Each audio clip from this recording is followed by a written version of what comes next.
ఆర్పీఎల్కి కనీస వేతనాలు చెల్లించాలని డిమాండ్ చేస్తా ఉన్నాం. ఏళ్ల తరబడి పనిచేస్తున్నప్పటికీ ఆర్పీఎల్కి కనీస వేతనాలు చెల్లించడం లేదు, ఉద్యోగ భద్రత లేదు. పాలకులు మారినప్పుడల్లా రాజకీయ నాయకులు పెత్తనం పెరిగిపోతా ఉంది. అక్రమ తొలగింపులు, రాజకీయ వేధింపులు పెరుగుతా ఉన్నాయి. అందుకనే ఆర్పీఎల్కి పని భద్రత కావాలి, అందుకోసం హెచ్ఆర్ పాలసీ అమలు చేయాలని డిమాండ్ చేస్తా ఉన్నాం. 2019లో రాష్ట్ర ప్రభుత్వం ఆర్పీఎల్కి 10,000 రూపాయలు వేతనం చెల్లిస్తామని జీవో జారీ చేసింది.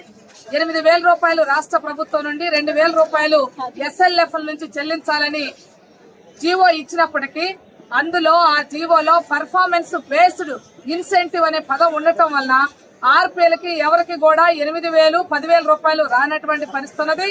గత 2 నెలలకు సంబంధించినటువంటి బకాయి వేతనాలు గాని చూసినట్లయితే 2,000, 1,600, 3,000, 4,000, 5,000 చెల్లించినటువంటి పరిస్థితి ఉంది.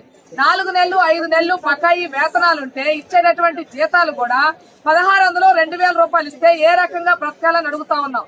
ఒకవైపునేమో ఆర్పీఎల్కి వేతనాలు పెంచుతున్నట్లుగా జీవో ఉంటుంది, మరొక వైపు ఏమో అసలు వేతనాలు చేతికి అందనటువంటి పరిస్థితి ఉంటా ఉంది.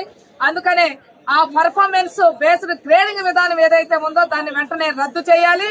గౌరవ వేతనం ఏదైతే ఉందో గౌరవ వేతనం చెల్లించినటువంటి విధంగా 10,000 రూపాయలకు సంబంధించి గౌరవ వేతనం జీవో ఉంది, ఈ వేతనాన్ని పెంచాలి.